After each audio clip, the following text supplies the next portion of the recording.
بسم اللہ الرحمن الرحیم۔ السلام علیکم ڈیئر اسٹوڈنٹس، میں ہوں ڈاکٹر بشارت اور آپ دیکھ رہے ہیں سیوکس اینڈ کمیونٹی انگیجمنٹ سیریز کا لیکچر نمبر 7 جو کہ ہے ethical considerations and civic engagement, accountability, non violence and peaceful dialogue. تو چلیے اس کو شروع کرتے ہیں۔ سب سے پہلے ہم انٹروڈکشن دیں گے ایتھیکل سیوک انگیجمنٹ کے حوالے سے، اور اس سے بھی پہلے ہم ڈیفائن کریں گے کہ سیوک انگیجمنٹ کیا ہے۔ سیوک انگیجمنٹ کا مطلب ہے participate in activities that improve society, جیسے voting, community programs, awareness campaigns etcetera. اس کا مطلب یہ ہے کہ ایسے کاموں میں حصہ لینا جو کمیونٹی اور معاشرے کو بہتر بنانے میں مدد کریں، جیسے کہ اس میں ووٹ ڈالنا ہوا، کمیونٹی پروگراموں میں مدد کرنا، آگاہی مہمات میں حصہ لینا، اپنے علاقے میں مسائل کی رپورٹ کرنا، یا اسٹوڈنٹس کے لیے کلاس روم یا یونیورسٹی کی سرگرمیوں میں اور ایکٹیویٹیز میں حصہ لینا۔ آسان الفاظ میں شہری جو انگیجمنٹ ہے، جس کو سیوک انگیجمنٹ کہتے ہیں، سیوک انگیجمنٹ کا مطلب ہے کہ ہم ایک ایکٹیو، ایک ذمہ دار اور ایک سپورٹیو مددگار شہری بنیں، بجائے اس کے کہ ہم خاموش یا غیر فعال رہیں۔ تو معاشرے میں فعالیت، ذمہ داری اور مددگار شہری بننا دراصل سیوک انگیجمنٹ کہلاتا ہے۔ اب ہم بات کرتے ہیں ایتھیکل پارٹیسپیشن کی، کہ ایتھیکل پارٹیسپیشن سے کیا مراد ہے۔ Act honestly, fairly and responsibly, مطلب یہ ہے کہ یہ سرگرمیاں ایمانداری، انصاف اور ذمہ داری کے ساتھ انجام دی جائیں۔ اخلاقیات اسٹوڈنٹس اس لیے ضروری ہیں کیونکہ بغیر اچھے رویے کے جو ایکٹیویٹیز ہوتی ہیں وہ نقصان دہ ہو سکتی ہیں۔ فار ایگزامپل، اگر کوئی کمیونٹی میٹنگ میں حصہ لے لیکن جھوٹ بولے، یا مثال کے طور پر غلط معلومات پھیلائے یا بدتمیزی کرے، تو اس سے اعتماد متاثر ہوتا ہے۔ اور اس کی امپورٹنس کیا ہے؟ اس کی امپورٹنس یہ ہے کہ اخلاقی جو ایتھیکل سیوک انگیجمنٹ ہوتی ہے وہ اس بات کو یقینی بناتی ہیں کہ حصہ لینا جو ہے، یہ پارٹیسپیشن جو ہے کمیونٹیز کے اندر، یہ مثبت نتائج لائے، معاشرے میں احترام، انصاف اور ایمانداری قائم ہو، یعنی it builds trust, cooperation and peaceful communities. ٹھیک ہے۔ اس کے علاوہ اس کا جمہوریت کے ساتھ کیا تعلق ہے، سٹیزن شپ اور ڈیموکریسی کا؟ تو اچھا شہری بننے کا مطلب ہے کہ ہم اپنے فرائض پورے کریں، جیسے کہ قوانین کی پابندی کریں، دوسروں کا احترام کریں اور معاشرتی بھلائی میں حصہ لیں۔ اور یاد رکھیے اسٹوڈنٹس، ڈیموکریسی تبھی اسٹرینتھن ہوتی ہے جب کسی کمیونٹی، کسی سوسائٹی کے جو سٹیزنز ہوتے ہیں وہ ایکٹیو ہوں اور وہ اخلاقی ہوں، یعنی ان میں ایتھکس پائی جاتی ہوں۔ مثال کے طور پر ووٹ وہ لوگ ایمانداری کے ساتھ ڈالیں، اپنی رائے کو جو ہے وہ احترام کے ساتھ پیش کریں، رسپیکٹ کے ساتھ پیش کریں، دوسرے کی رائے کو احترام سے دیکھیں اور دوسروں کے رائٹس کو پروٹیکٹ کریں۔ تو جمہوریت، ڈیموکریسی اور سٹیزن شپ کا آپس میں بہت گہرا تعلق ہے۔ اگر سٹیزن شپ ایکٹیو ہو، اگر سٹیزن شپ ایتھیکل ہو، تو اس سے ڈیموکریسی اسٹرینتھن ہوگی، اور اگر اس کے خلاف ہو، یعنی اخلاقیات اس میں نہ ہو، شہری مفید شہری نہ ہو، تو اس سے ڈیموکریسی جو ہے وہ کمزور ہوتی ہے۔ اس کی ایگزامپلز یہاں پر دیکھیے، neighbourhood clean ups, tree planting, university awareness campaigns, یعنی جس طرح آپ محلے کی سڑکیں صاف کرتے ہیں، محلے کو صاف کرتے ہیں، درخت لگاتے ہیں، یا اس کے علاوہ ایمانداری سے ووٹ دیتے ہیں، یا اس کے علاوہ یونیورسٹی کے طلباء جو ہیں وہ حقوق کے لیے یا آگاہی مہمات میں حصہ لیتے ہیں، اس طرح کی سوسائٹیز یونیورسٹی میں جو بنتی ہیں ان میں وہ حصہ لیتے ہیں ایکٹیو، تو یہ اس کی ایگزامپلز ہیں، یہ ایتھیکل سیوک انگیجمنٹ کی ایگزامپلز ہیں۔ یا اس طرح انٹرنیشنلی اگر ہم دیکھیں تو کووڈ-19 میں لوگوں نے، جو والنٹیئرز تھے، انہوں نے جو محتاج افراد تھے، جو ضرورت مند تھے، ان تک دوائیاں پہنچائیں، ان تک خوراک پہنچایا۔ ٹھیک ہے، تو یہ جو ہے بنیادی طور پر ایتھیکل سیوک انگیجمنٹ ہے، یعنی یہ اخلاقی سیوک انگیجمنٹ ہے، جس کو ہم صحیح معنوں میں ایتھیکل انگیجمنٹ کہہ سکتے ہیں، سیوک انگیجمنٹ۔ ٹھیک ہے، تو یہ انٹروڈکشن تھا civic engagement, especially ethical civic engagement کے حوالے سے۔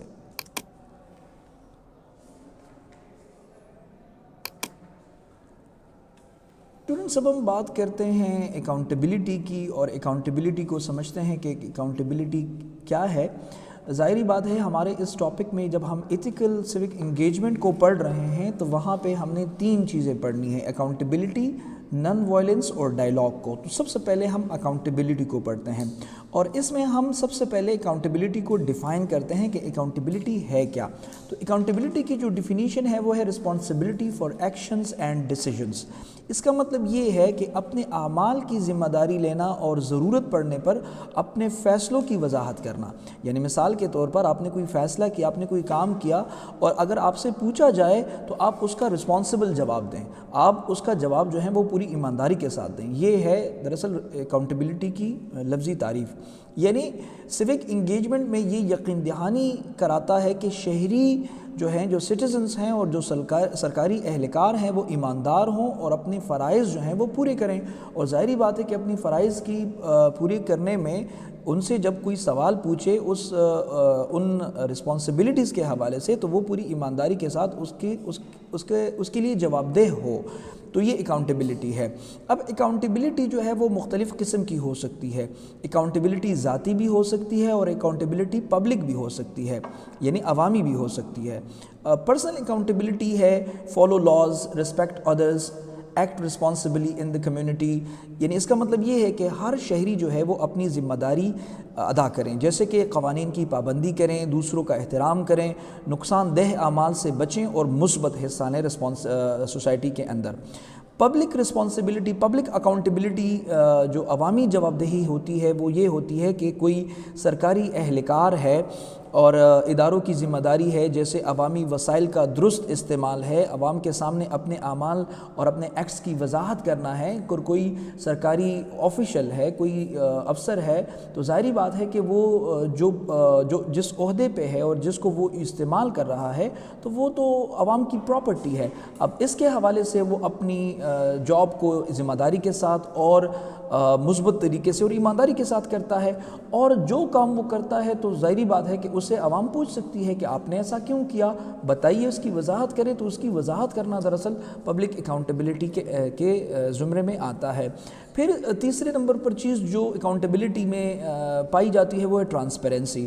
ٹرانسپیرنسی کا مطلب ہے open sharing of information reduces corruption, ٹھیک ہے۔ ٹرانسپیرنسی کا مطلب ہے کہ معلومات جو ہیں وہ کھلے عام شیئر کرنا۔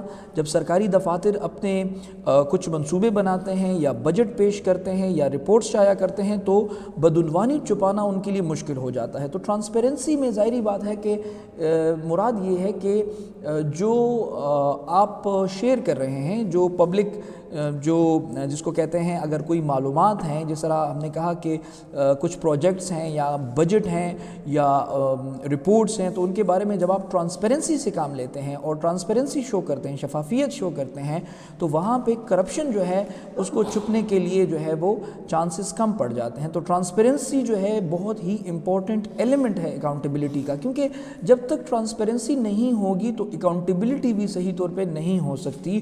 اور اکاؤنٹیبلٹی جس کو محاسبہ کہتے ہیں، احتساب کہتے ہیں، دراصل وہ ہوتی ہی ہے ٹرانسپیرنسی سے۔ اگر ٹرانسپیرنسی ہی نہ ہو تو اکاؤنٹیبلٹی کا تو سوال ہی پیدا نہیں ہوتا۔ اس کے بعد اکاؤنٹیبلٹی میں کچھ ذمہ داریاں ہوتی ہیں سٹیزنز کی، سٹیزنز رسپانسبلٹیز ہوتی ہیں، اور وہ سٹیزن رسپانسبلٹیز یہ ہیں کہ stay informed, report wrongdoing and vote responsibly. اس کا مطلب یہ ہوا کہ اکاؤنٹیبلٹی میں عوام کا جو حصہ ہے وہ بڑا اہم ہے، کیونکہ عوام اگر اس میں اپنا حصہ ادا کریں تو اکاؤنٹیبلٹی اچھے طریقے سے ہو سکتی ہیں۔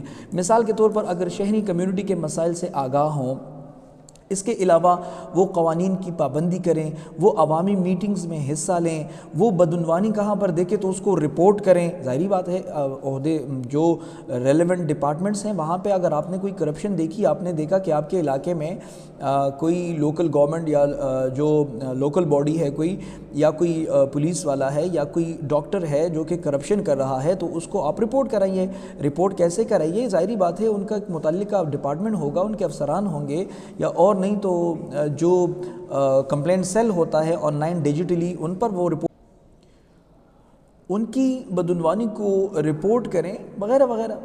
ووٹ رسپانسبلی ادا کریں. مثال کے طور پر یہ بھی اکاؤنٹیبلٹی ہے، کیونکہ اگر آپ رسپانسبل ووٹ ادا کرتے ہیں اور آپ سمجھتے ہیں کہ ایک بندہ تھا جو پہلے آپ کا ایم پی اے تھا یا ایم این اے تھا یا کوئی منسٹر تھا، آپ کے ووٹ سے آیا تھا، اس نے کرپشن کی، تو یہ بہترین اکاؤنٹیبلٹی ہے کہ اگلے الیکشن میں ان کو ووٹ نہ دیں تاکہ وہ جیتے ہی نہ.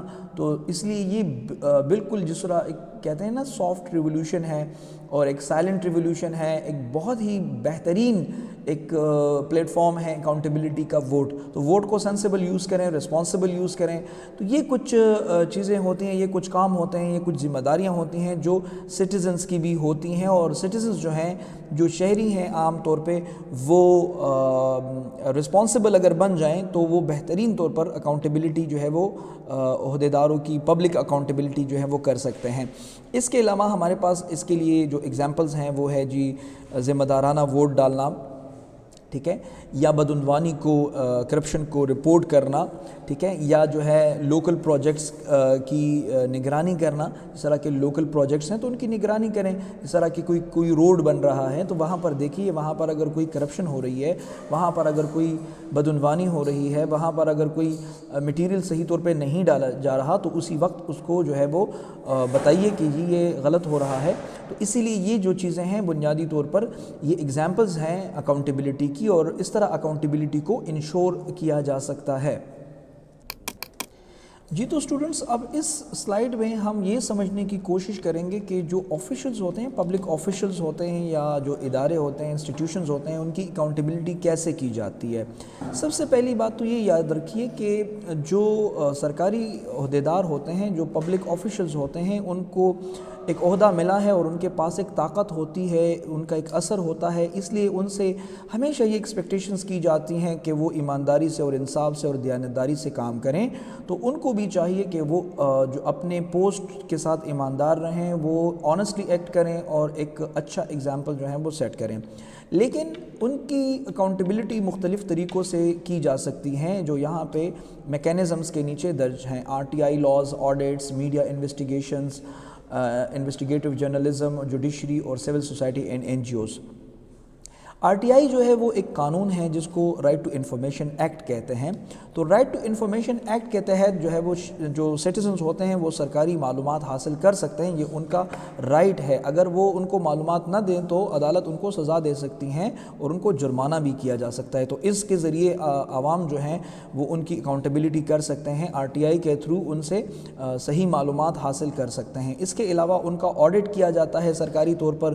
یہ دیکھا جاتا ہے کہ جو عوامی رقم ہے ان کا صحیح استعمال ہوا ہے یا نہیں ہوا. اس کے علاوہ میڈیا کا ایک بہت اہم کردار ہو سکتا ہے کہ میڈیا تحقیقی صحافت کریں، بدعنوانی اور نااہلی کو ظاہر کرے اور صحیح انویسٹیگیٹو جرنلزم کریں. تو میڈیا بہت بڑا رول ادا کر سکتی ہے. اس طرح عدالتی جو فیصلے ہوتے ہیں، عدالتی ریویوز جو ہوتے ہیں، عدالتیں سم ٹائمز ان کا جائزہ لیتی ہیں تو اس سے بھی ان کی اکاؤنٹیبلٹی جو ہے وہ ہوتی ہے.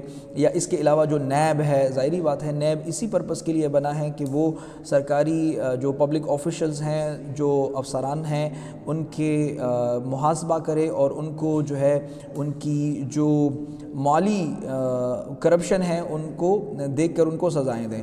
اس کے علاوہ جو NGOs ہیں اور جو سول سوسائٹی ہیں وہ ان کی نگرانی اگر کریں اور ان کی جو ہیں وہ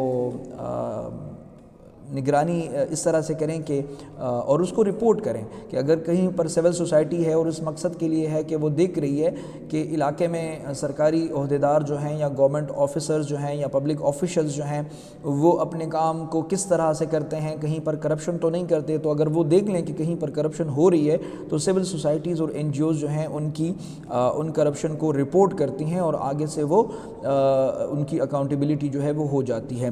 اچھا، اگر اسٹوڈنٹس اگر اکاؤنٹیبلٹی نہ ہو تو اس کے کیا نتائج ہو سکتے ہیں؟ تو اکاؤنٹیبلٹی جب نہیں ہوتی تو معاشرے میں کرپشن ہوگا، پور سروس ہوگی اور پور سروس ڈیلیوری ہوگی، اور اس طرح پبلک ڈسٹرسٹ ہوگا، یعنی عوام کو جو ہے وہ سرکاری اداروں پر اعتماد نہیں ہوگا، بدعنوانی، عوامی اعتماد میں کمی، اس طرح معاشرتی عدم مساوات اور جمہوریت کمزور ہوگی۔ تو ظاہری بات ہے اکاؤنٹیبلٹی جو ہے وہ بہت ہی ضروری چیز ہے، اور اکاؤنٹیبلٹی کس طرح کی جاتی ہے اوپر میں نے میکینزمز کو ذکر کیا، اس کی ایگزامپلز بھی میں نے بتا دیے کہ نیب جو ایکشنز لیتی ہیں یا جوڈیشل جو عدالتی فیصلے ہوتے ہیں، سم ٹائمز جو سرکاری لوگ ہوتے ہیں یا منسٹرز ہوتے ہیں یا اس قسم کے جو بیوروکریٹس ہوتے ہیں، کبھی کبھی ان کے خلاف جو ہے عدالتی کارروائیاں کی جاتی ہیں، عدالتیں جائزہ لیتی ہیں، اور اسپیشلی جو بہت کی رول پلے کر سکتی ہے اکاؤنٹیبلٹی میں وہ ہوتی ہیں میڈیا کے رپورٹس، جو انویسٹیگیٹو رپورٹس ہوتی ہیں، یعنی اگر میڈیا چاہیں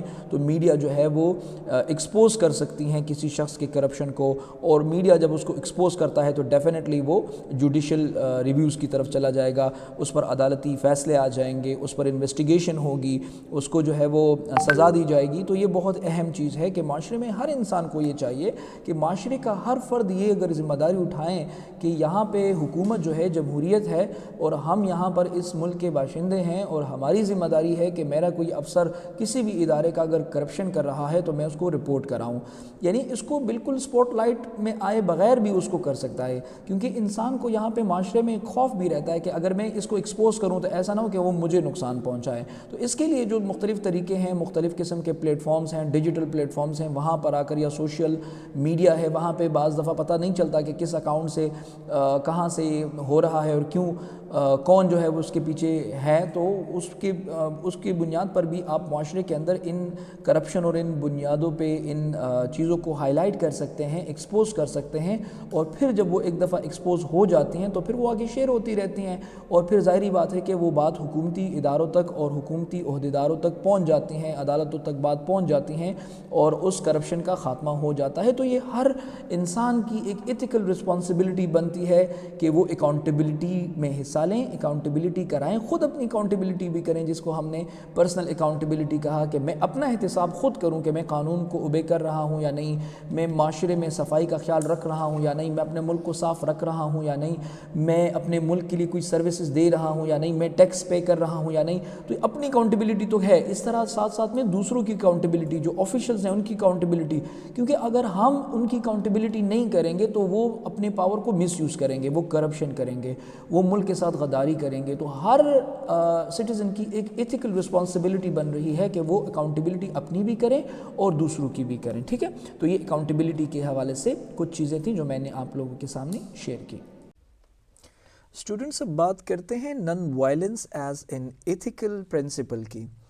نن وائلنس جو ہے وہ ایک اخلاقی اصول ہے سیوک انگیجمنٹ کے حوالے سے، اور اس کی تعریف یہ ہے کہ اوائڈ ہارم، ایگریشن اور force in thought, word and action, اور اس کی جو بیسک فلاسفی ہے وہ ہے change through dialogue, understanding and moral courage.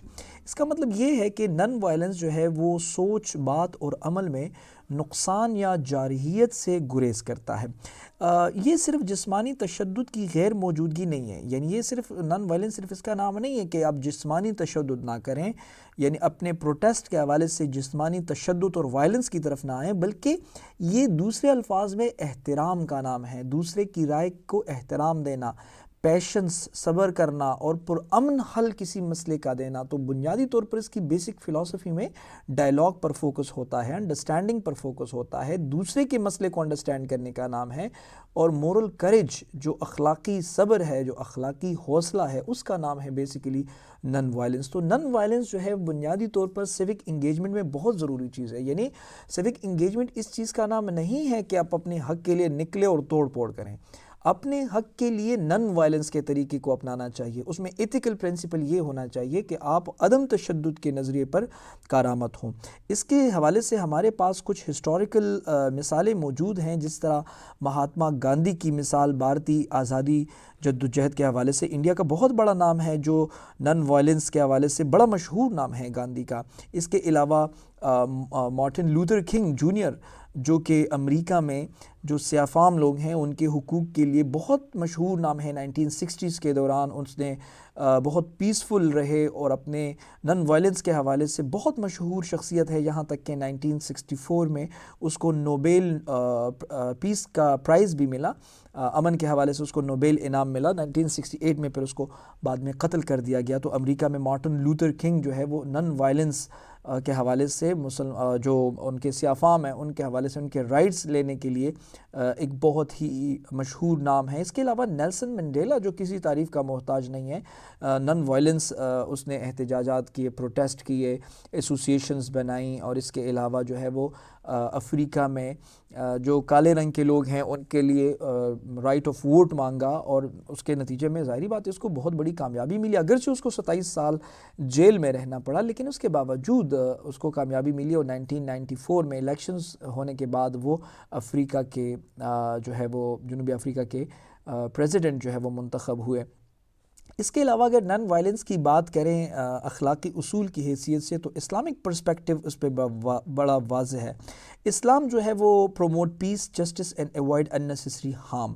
اسلام میں امن, انصاف اور دوسروں کو نقصان نہ پہنچانے پر زور دیا گیا ہے. ظاہری بات ہے کہ اسلام کبھی یہ نہیں چاہتا, اسلام جو ہے اسے منع کرتا ہے کہ آپ اپنے حق کے لیے کسی اور کو نقصان دیں. تو اسلام اس چیز کے بالکل مخالف ایک نظریہ پیش کرتا ہے, اور اسلامی نظریہ ہے نن وائلنس کا. اس کے علاوہ جمہوریت کے لیے بھی وائلنس جو ہے وہ بڑی خطرناک چیز ہے, اور کہتے ہیں non violence builds trust and strengthens democratic process. تو جو غیر تشدد ہوتا ہے, جو عدم تشدد ہوتا ہے, جو نن وائلنس ہوتا ہے, وہ بنیادی طور پر اس سے عوامی اعتماد پیدا ہوتا ہے, قانون کی پاسداری ہوتی ہے, اور انسانی حقوق کی حفاظت جو ہے اس کی طرف وہ بھی بڑھتی ہے. تو اس لیے ڈیموکریٹک ویلیوز کے لیے بھی نن وائلنس ہونا بہت ضروری ہے. جب ہم سیوک انگیجمنٹ کی بات کرتے ہیں, یعنی جب ہم جو اپنے حق کے لیے نکلنے کی بات کرتے ہیں, سیوک انگیجمنٹ کی بات کرتے ہیں, کمیونٹیز میں پارٹیسپیشن کی بات کرتے ہیں, یا کنٹریبیوشن کی بات کرتے ہیں, ایکٹیو سٹیزن شپ کی بات کرتے ہیں سیوکس کے اندر, سیوک انگیجمنٹ کے اندر, کمیونٹی انگیجمنٹ کے اندر, تو اس میں پہلا کیا تھا؟ اکاؤنٹیبلٹی تھی جس کو ہم نے پڑھا, اور دوسرا کیا ہے؟ نن وائلنس. یعنی اس میں ایتھیکل پرنسپل یہ ہے کہ آپ وائلنس نہیں کریں گے, پروٹیسٹ کریں گے لیکن کسی اور کو نقصان نہیں پہنچائیں گے, پبلک پلیسز کو نقصان نہیں پہنچائیں گے, پرائیویٹ پراپرٹیز کو نقصان نہیں پہنچائیں گے, دوسرے لوگوں کو نقصان نہیں پہنچائیں گے, بلکہ پرامن رہ کر اپنے حقوق کے لیے جدوجہد کریں گے. اگرچہ وہ جدوجہد بڑی طویل ہوگی, جس طرح تاریخ میں نے نیلسن منڈیلا کا نام لیا تو آپ کو یاد ہوگا کہ نیلسن منڈیلا نے اپنی اس جدوجہد میں 27 سالہ جیل کاٹی ہے. یہ طویل ہوگی, لیکن یہ ایک محب وطن شہری کا جو حب الوطنی ہے وہ تقاضا کرتا ہے کہ انسان کو پرامن رہنا ہے, انسان کو صبر سے کام لینا ہے, پیشنس سے کام لینا ہے, جلد بازی میں فیصلے نہیں کرنے, دوسروں کو نقصان نہیں پہنچانا. تو یہ ایک ایتھیکل پرنسپل ہے سیوک انگیجمنٹ کے حوالے سے. اب ہم بات کرتے ہیں کہ اگر سیوک انگیجمنٹ کے دوران وائلنس ہو, یعنی یا سیوک مومنٹس کے دوران وائلنس آ جائے تو نتائج کیا ہو سکتے ہیں. ہم نے نن وائلنس کی بات کی کہ انسان کو چاہیے, ہر شہری کو چاہیے کہ سیوک انگیجمنٹ کے دوران جب وہ کوئی تحریک چلاتے ہیں, کوئی مقصد کو حاصل کرتے ہیں, وہ مقصد سیاسی ہو یا سماجی ہو یا کوئی بھی اس کا فنڈامنٹل رائٹس کے حوالے سے ہو, تو انسان کو چاہیے, شہری کو چاہیے کہ وہ پرامن رہیں اور وہ جو ہے وہ وائلنس کا شکار نہ ہوں. اگر کہیں پہ وائلنس ہو سیوک موومنٹس میں تو کنسیکوینسز کیا ہو سکتے ہیں؟ تو یہ کنسیکوینسز یہاں پر آپ دیکھ سکتے ہیں. سب سے پہلے تو breakdown of social order ہوگا. Breakdown of social order کا مطلب یہ ہے کہ معاشرتی نظام متاثر کرے گا, سڑکیں بند ہوں گی, ہسپتال بند ہوں گے, اس کے علاوہ لوگوں میں خوف پیدا ہوگا, تو ظاہری بات ہے سوشل آرڈر سارا خراب ہو جائے گا. تو سیوک موومنٹ کا وہ فائدہ حاصل نہیں ہوگا بلکہ الٹا نقصان ہوگا. اس کے علاوہ اکنامک اینڈ ہیومن کاسٹ ہوگا, یعنی اقتصاد کا بھی نقصان ہوگا اور انسانوں کا بھی قتل ہوگا, ان کا بھی نقصان ہوگا, یعنی جانی و مالی نقصان اور عوامی اعتماد میں کمی ہوگی. یہ دوسرا نقصان ہوگا اگر وائلنس ہوگا سیوک انگیجمنٹ کے دوران.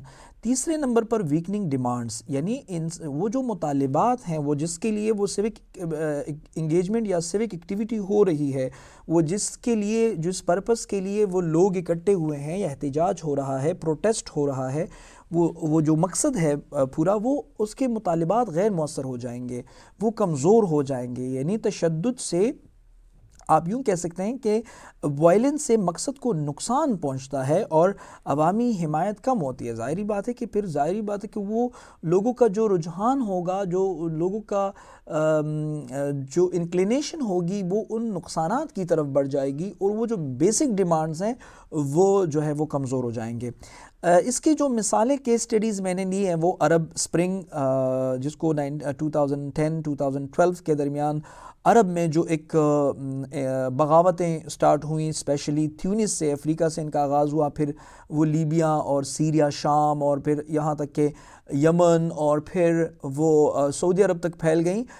اس کو عرب سپرنگ کہتے ہیں. خیر اسٹوڈنٹس، یہ سپرنگ تو نہیں تھا عرب کے لیے، یہ ایک ویسٹرن ٹرمینالوجی ہے.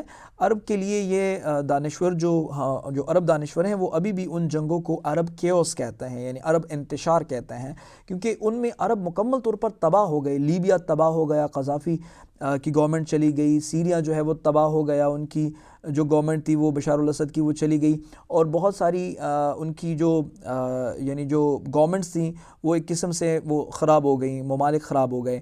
لیکن بنیادی طور پر ان کا مقصد ڈکٹیٹرشپ کا خاتمہ تھا، اور سوشل ڈیموکریسی کے حوالے سے ان کی جو تحریکیں تھیں وہ شروع ہوئی.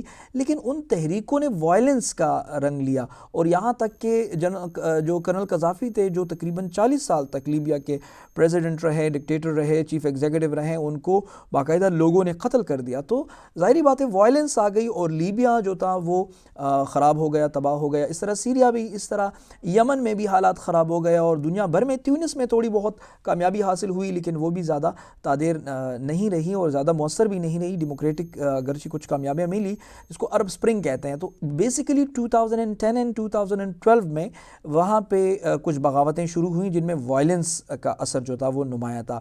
اس کے علاوہ پاکستان میں جو سیاسی ہنگامے ہوتے ہیں، ظاہری بات ہے وہ جو ہے وہ تشدد اختیار کرتے ہیں، جس میں لوگ مارے جاتے ہیں، جس میں بڑے بڑے کیسز پھر بنتے ہیں، اور جو ہے وہ بہت عرصے تک جاری رہتے ہیں. پاکستان میں یہ بہت یعنی پولیٹیکل روٹین بنا ہے کہ کوئی بھی جلسہ بغیر قتل غارت کے ختم ہی نہیں ہوتا. تو یہ چند مثالیں ہیں، چند کیس سٹڈیز ہیں جس سے بنیادی طور پر سیوک انگیجمنٹ اور سیوک موومنٹس کے دوران وائلنس پیدا ہوتا ہے، اور اس کے بڑے خطرناک کنسیکوینسز جو ہیں وہ ہمیں دیکھنے کو ملتے ہیں.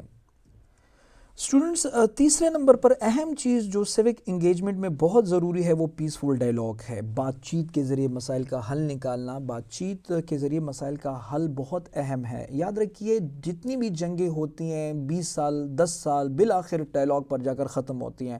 تو کیوں نہ ہم سٹارٹ سے ڈائیلاگ کی طرف آئیں، یعنی ہم جنگ کی طرف جائیں ہی نہ. تو پیسفل ڈائیلاگ بہت اہم چیز ہے، اور پیسفل ڈائیلاگ بنیادی طور پر احترام، یعنی دوسرے کی رائے کا احترام اور تفہیم کے ساتھ، انڈرسٹینڈنگ کے ساتھ، ایک دوسرے کی نیڈز کو انڈرسٹینڈ کرنے کے ساتھ اپنے خیالات کا ایک تبادلہ ہے. یعنی دو افراد کی آپس میں کوئی اختلافات ہیں تو وہ بیٹھ جائیں، ایک بندہ اپنی بات کرے، دوسرا بندہ بھی اپنی بات کریں.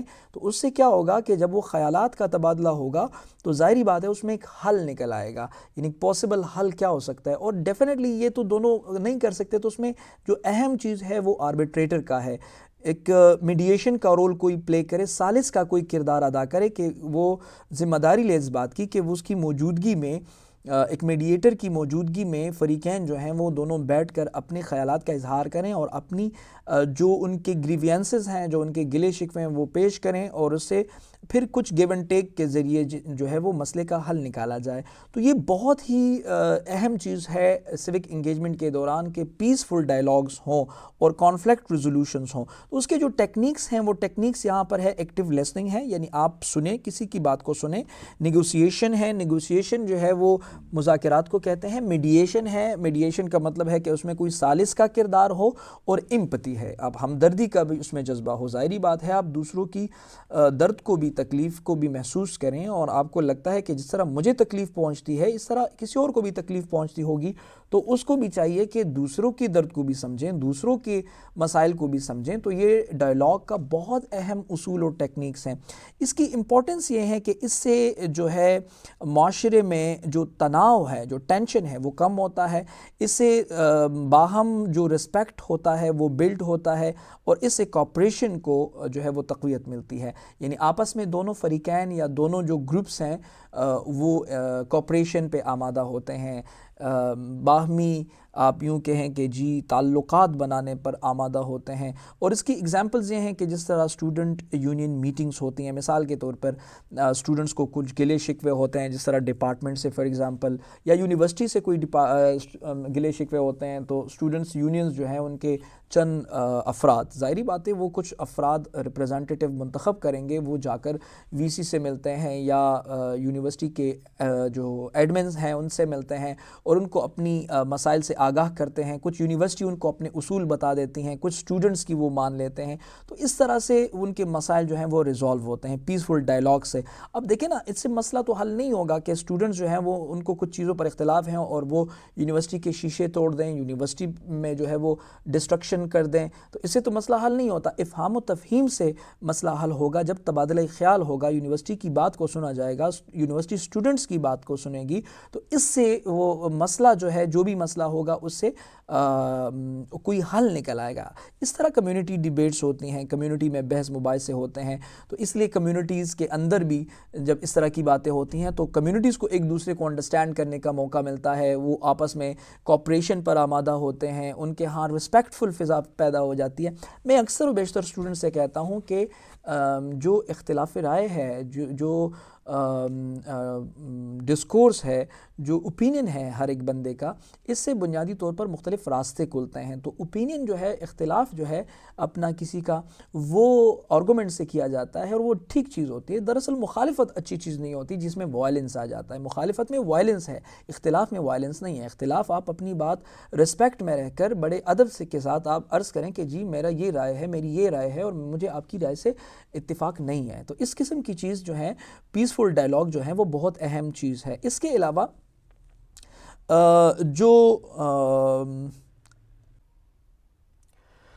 اور اس کا ایک اور فائدہ یہ ہے کہ اٹ پریونٹس پولرائزیشن. ڈائلاگ جو ہے وہ ٹرسٹ اور یونٹی کو ڈیولپ کرتے ہیں. پولرائزیشن کہتے ہیں اسٹوڈنٹس جب کوئی مسئلے پہ دو فریقین ایکسٹریم تک پہنچ جائیں، یعنی ایک ایکسٹریم پہ ہو اور دوسرا دوسرے ایکسٹریم پہ ہو، اور وہاں سے وہ کبھی یونائٹ نہیں ہو سکتے.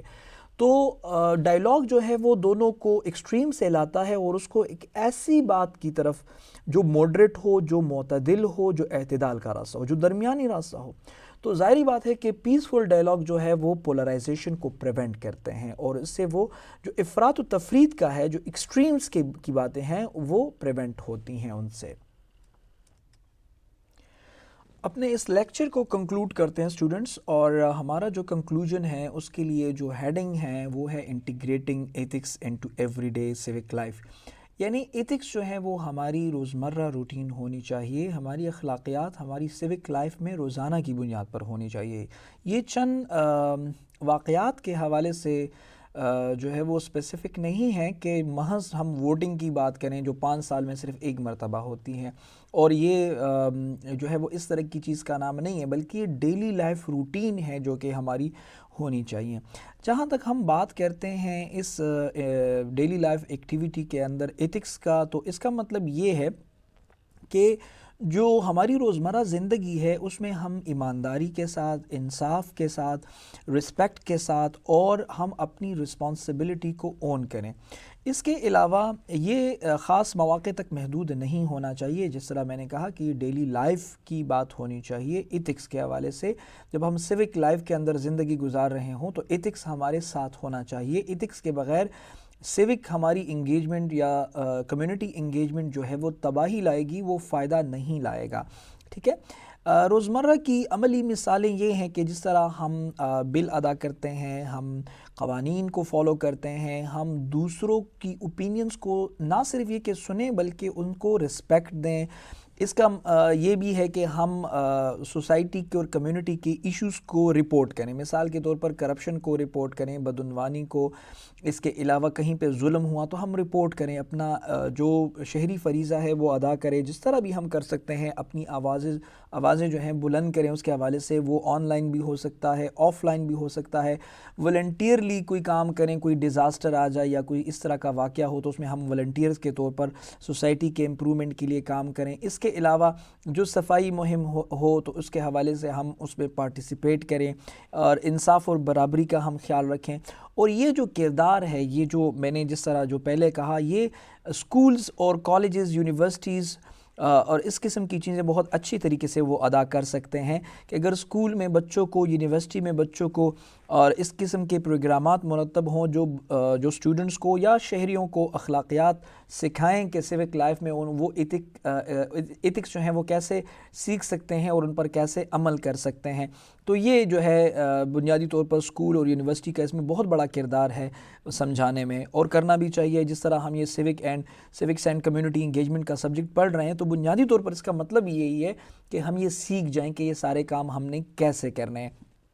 اس کا فائدہ کیا ہوگا؟ فائدے بہت سارے ہیں، جس طرح کہ اس سے اعتماد مضبوط ہوگا، اس سے پرامن کمیونٹیز وجود میں آئیں گی، اس سے ڈیموکریسی جو ہے وہ ایفیکٹو ہوگی، اس سے جو ہے پائیدار ترقی ہوگی، سسٹینیبل ڈیولپمنٹ ہوگا، تو یہ اس کے فائدے ہیں، ٹھیک ہے۔ اور جس طرح میں نے کہا، یہاں پر بھی ایگزامپلز میں نے دیے ہیں کہ volunteers helping in natural disasters اور کلائمیٹ چینج اویئرنیس کیمپینز، تو جس طرح ہم جو ہیں وہ قدرتی آفات میں رضاکارانہ مدد کرتے ہیں یا اس کے علاوہ اویئرنیس کیمپینز چلاتے ہیں، مختلف اویئرنیس کیمپینز ہم چلا سکتے ہیں۔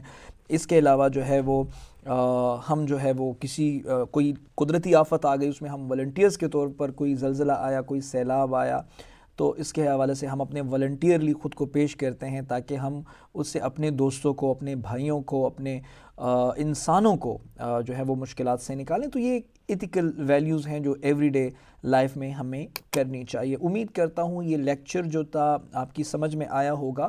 کافی جنرل باتیں تھیں، اس میں کوئی اس طرح کی ڈیٹس اینڈ فگرز نہیں تھے کہ میں آپ کو بتا دوں کہ کوئی سرٹن ایونٹ کے حوالے سے ہمارا لیکچر تھا، بلکہ جنرل لیکچر تھا، اور میں پر امید ہوں کہ یہ باتیں پہلے سے آپ کو معلوم ہوں گی، یہ کوئی نئی بات اس میں بالکل بھی نہیں تھی۔ اچھا اسٹوڈنٹس، آپ کے لیے ایکٹیویٹی کے لیے کویسچن ہے، مجموعی طور پر کویسچن نمبر 9 ہے، اور وہ ہے explain the importance of ethical civic engagement and discuss how accountability, non violence and peaceful dialogue guide responsible citizen behaviour with example. تو یہ آپ کے لیے ایک کویسچن ہے۔ امید کرتا ہوں آپ کو یہ ٹاپک اچھا لگا ہوگا، آپ نے کچھ نہ کچھ اس سے سیکھا بھی ہوگا۔ اپنی دعاؤں میں یاد رکھیے۔ سماعتوں کا بہت شکریہ۔ اللہ حافظ۔